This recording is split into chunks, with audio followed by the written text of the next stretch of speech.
አሁን ጠቅላላ የኛ ሀገር ፊልም ሀብታም የሚባለውን ሰው ጠቅላላ ምንድነው የሚያደርገው?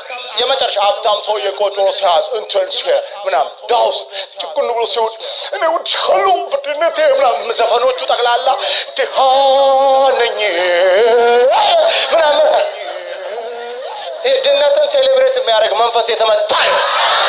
ይሄ ምንድነው ስራችሁ? ከዚህ ከምቀኛ ዝም ብሎ እንዳይመስላችሁ። ቆይ ድህነት አይኖርም እንዴ? ራሱ ጌታ ኢየሱስ ምን አለ? ይሁዳ ምንድነው ያለው? ይሄ እኮ ቢሸጥ አለ ሽቶን ክስክስ አድርጋ ስትሰብረው አልባስጥሮስ ሽቶ ስትሰብር እግሩ ላይ ይሁዳ እንደዚህ አለ፣ ይሄ ቢሸጥ እኮ ይሄን ያህል ያወጣል አለና ለድሆች ይሆን ነበራል። ምን ማለት ነው? ኤንጂኦን ከፍትበት ነበር አለ ማለት። ጌታ ኢየሱስ ምን እንዳለ ሰምታችኋል? ራሱ ጌታ እኮ ጌታ ኢየሱስ እንደዚህ አለ፣ ድሆች ሁሉ ጊዜ ከእናንተ ጋር አለ። በቃ አለ ድሃ አለ መቼም አለ በቃ አለ ድሃ አለ መቼም አለ ሁሉ ጊዜ አለ ድሃ። ምን ማለት ነው? ባለጠጋ አለ፣ ድሃ አለ፣ ማካፈል አለ፣ መቀበል አለ፣ መስጠት አለ። ወይም ደግሞ ከዘመርኩም የአራት ቀን ሁኔታ ጎራ ብሎ ወጥቷል ደግሞ ተመልሶ አፈርድሜ በልቷል ነበርኩም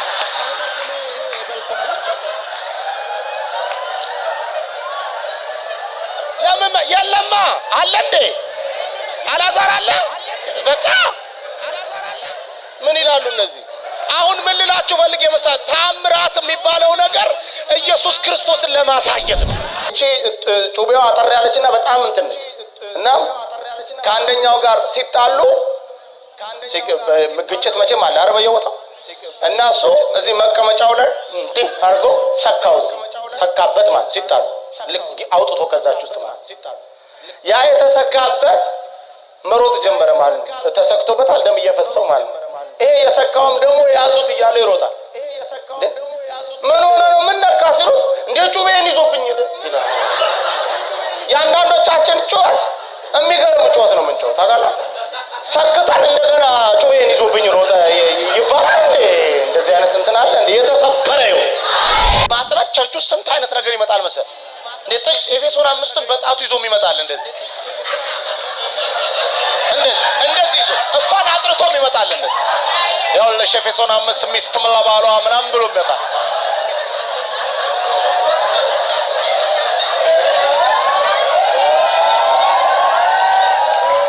ያኔ እህቶቻችን የዲዘርኒንግ ስፒሪት ካላቸው ሸበላው ተሸብለል ይገላግሉታል። እዛው ከአስፋልት ላይ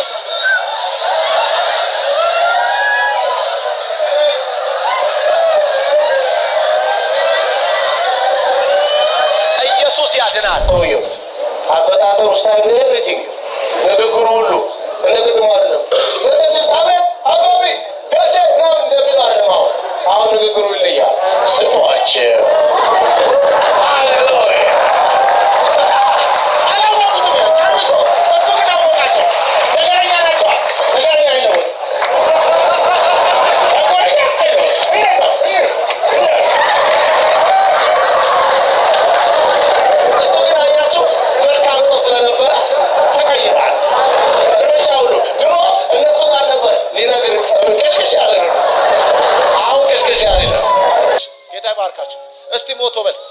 መቶ ስንት አለ ሞቶ እኔም በል ብትሉኝስ መቶ እሱስ ሞቶ እላለሁ። ሞቶ አልኩህ እኮ አይደለም እንዴ? ሞቶ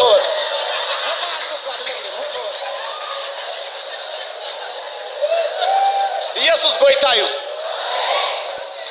ስሙ እስኪ ይሄ ሰው መቶ የሚለውን በትክክል ሊጠራ አይደለም ነው፣ ግን የኤርትራ ልጅ ስለሆነ ወይም የትግራይ ልጅ አክሰንት ስላለው ምን አለው? ሞቷል። ያንኑ መቶ እኔ መቷል እሱ ሞቷል።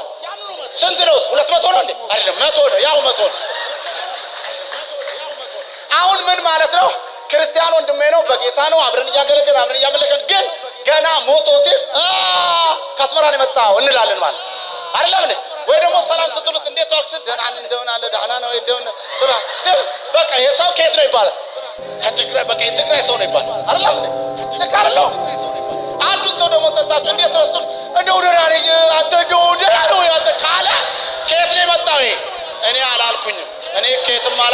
እናንተ የፈለጋችሁ ማለት ይችላል። እንደውም አንድ ሰው ጠይቀኝ፣ ለምንድን ነው ብዙ ጊዜ አጋንንት ከሴቶች ብቻ የሚወጣው ሲል ስለሚፈልጉ አልኩት። ነፃ ለመውጣት ወንዱ ብሎ ነው የሚቆም።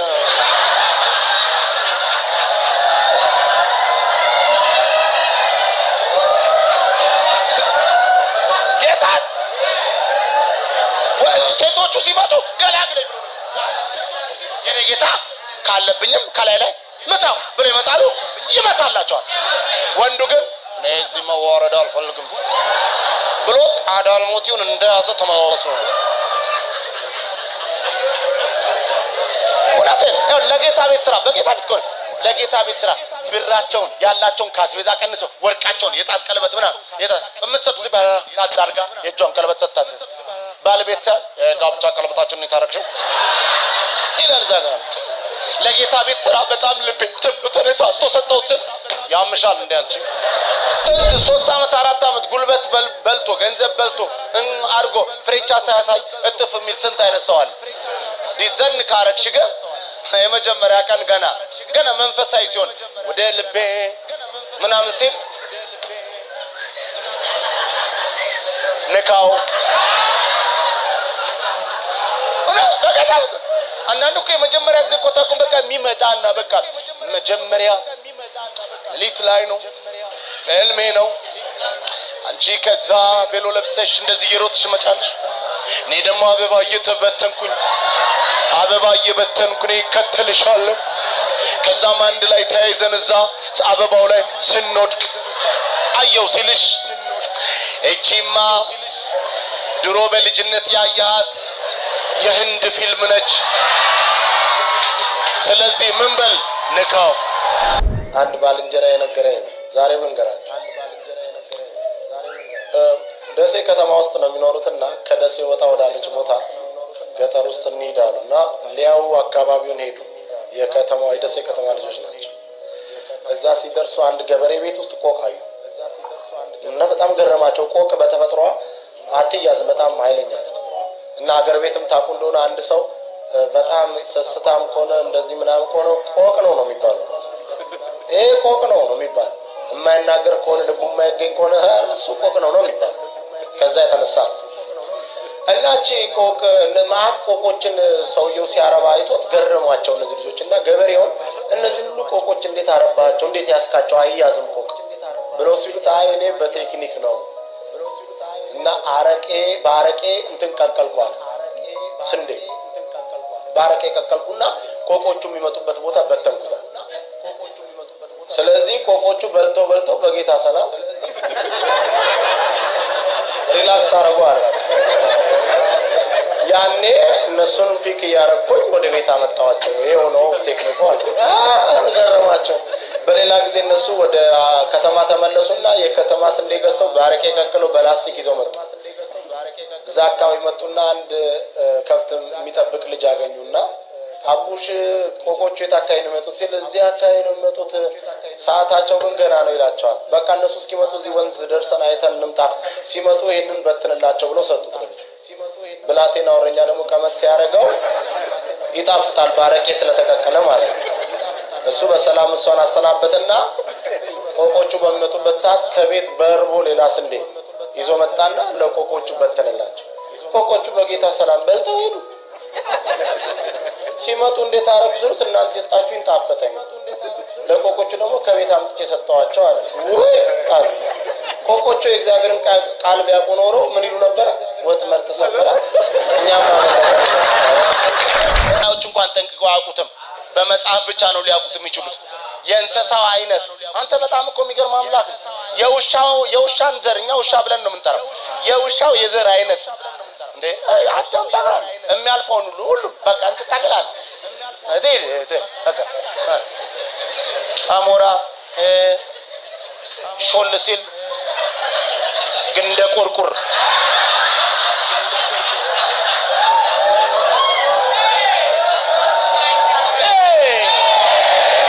ምን እንደው እግዚአብሔር እኮ ትልቅ ነው እኮ በእውነት። ለጌታ ቤት ስራ በጌታ ፊት ቆይ ለጌታ ቤት ስራ ብራቸውን ያላቸውን ካስቤዛ ቀንሰው ወርቃቸውን የጣት ቀለበት ምናምን የምትሰጡ አድርጋ የእጇን ቀለበት ሰጣት። ባለቤት ጋብቻ ቀለበታችንን የታረክሽው ይላል እዛ ጋር።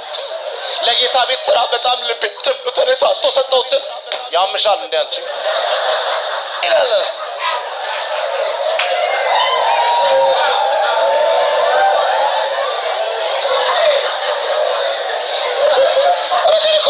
እግዚአብሔር ደቀ መዛሙርቱን ያገለግሉ ሴቶች ኢየሱስን በገንዘባቸው ሲያገለግሉ የነበሩ ሴቶች እኔ እንደው 12 ደቀ መዝሙር ወንድ እኔ እየገረመኝ ነው ያለው።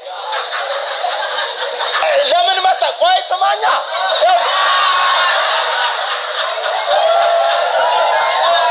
እግዚአብሔር ሰው 12 ደቀ መዝሙር ወንድ ነው። እግዚአብሔር ሰው 12 ሞተ ሲባል ወደ እርሻው ወደ አሳ ማጥመዱ ወደ ኤማሁስ ምናምን ላጥ አለ።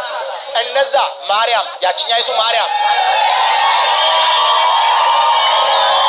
አጋንንት ያወጣላት ሶሎሜ እነሱ ግን መሞቱን አውቆ የተቀበረበትን ተከታትለው አይተው ሽቶ ይዘው ስማ በህይወት እያለ አይደለም የሞተውን ለመቀባት አንተ ሴቶች እስከ መጨረሻው እኮ የሚከተሉ እነሱ ናቸው። ያ ብቻ መሰለ እንዴ? ትንሣኤውን መጀመሪያ ሄደው ያወሩ ለራሳቸው አንኳኩተው ሄደው ተነስቷል ብለው የተናገሩ ሴቶች ናቸው።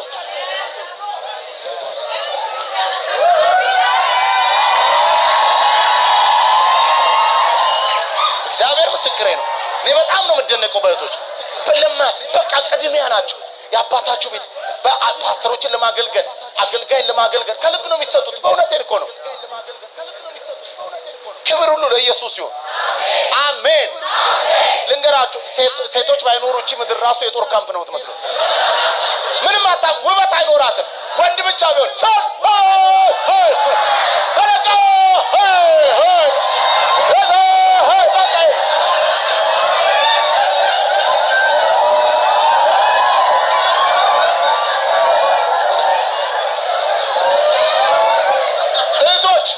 እግዚአብሔር ይባርካችሁ። ወንድሞች ሰላም ለእናንተ ይሁን። ሌላ ምለው ነገር የለም።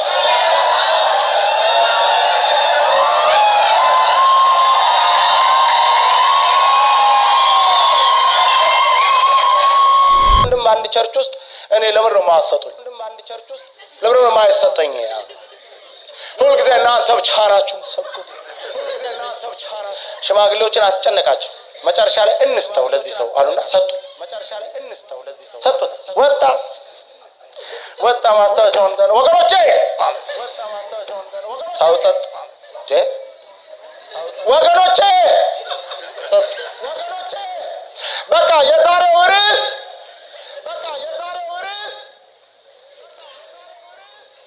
ምናገርበት ርዕስ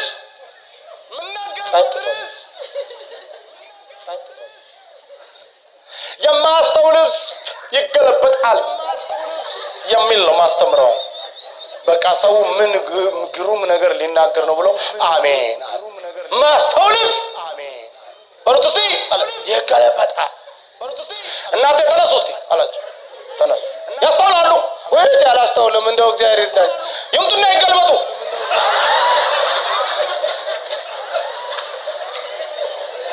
እርሶስ ያስተውላሉ አላስተውሉም? ይምጡ ይገልበጡ። አንቺስ ታስተውላለች አላስተውልም? ለተገልበጭ ቸርቹን ጂምናዚየም ሊያደርገው ማለት ትሞታለህ። አሜን እንሞታለን። አሜን በሉ። አሜን እንሞታለን። that's it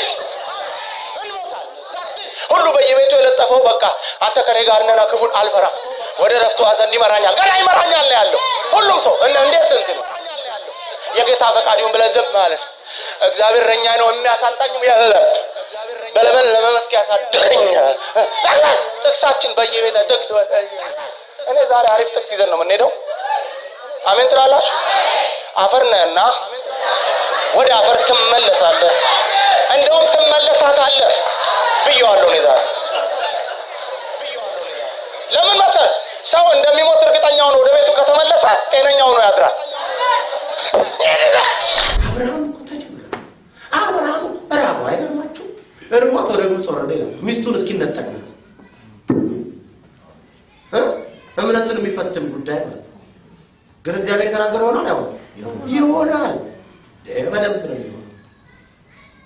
ብንፈጠር በእግዚአብሔር ካለ እኔ ሚስቴ ነች ብዬ ተዋግቼ አላስጥላትም ማለት በቃ እህቴ ነች አላፈር ያስፈል ከባድ ነው።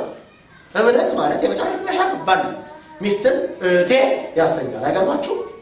ምን እምነት አብሮ ታሰው ምን ነው ምን አረኩ? ከአባት ቤት ታብለ በራፍ ተጠብሰኛለህ። ሚስቱን ንጉስ ይዞበት ነው ያይ ተማምኩ። እዚህ እንግዲህ አማኝ አበሻ ቢሆን ምን እንደሚል ሚስቱን ይዞበት ሲል በራው ወንዶ በአገርና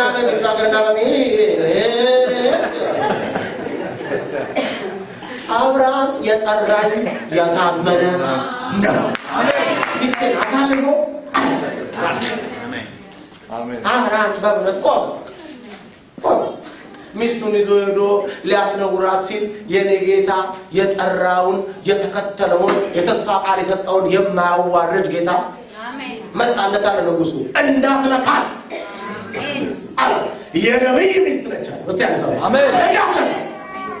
እሷ የነብይ ሚስት እንደውም ካስፈለገ እርሱ ስላንተ ይጠራል እንዳትነካ አሜን። በእምነት የወጣ ሰው ንጉስን ይገስጽለታል አምላክ አሜን። ገስጽለታል ዝም ቢል ቢርበውና አንተጋ ቢመጣ ዝም ብሎ ተርካሻ መሰለ አምሮ የወጣ ሰው ነው። አሜን። እንዳትነካ ሃሌሉያ ንጉስ ተንቀጥቅጦ ደንግጦ ላይ ነው መሸፈኛ ብር ከብት ወርቅ አለ። እንደው ሳራ ንጉሱ ቤት ገብታ ስትወጣ ወርቅ በቃ ይሄ ወርቅ ከቤሩት የመጣች ነው። ቤታ ተመሰገነ ቤታ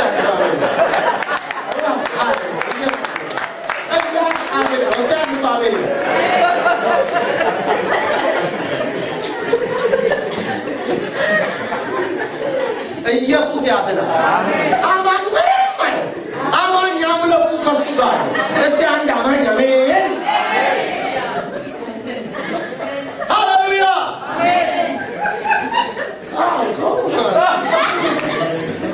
ኢየሱስ ያድናል።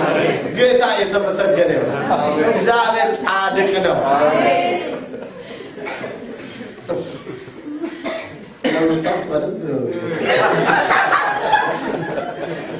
ሃሌሉያ አሜን። እምነት እኮ ነው የሚያስደስተው። ጌታ ይመስገን። አይቻልም እኮ በሌላ ነገር መደሰት አይቻልም። ዲስ አሁን ስንቱ እዛ እየጨፈረ እኮ ነው ስንቴ እንደዘፋኝ ጠርቶ አንቺም ዜሮ እኔም ዜሮ አንተም ዜሮ ሁላችንም ዜሮ ይላል ተሰብስበው። እኛ ደግሞ የኔ ጌታን አንተ ሙሉ እኛ ሙሉ እግዚአብሔር ጻድቅ ነው። እግዚአብሔር ጻድቅ ነው። እግዚአብሔር አምላክ ነው። ድንቅ እኮ በጣም ድንቅ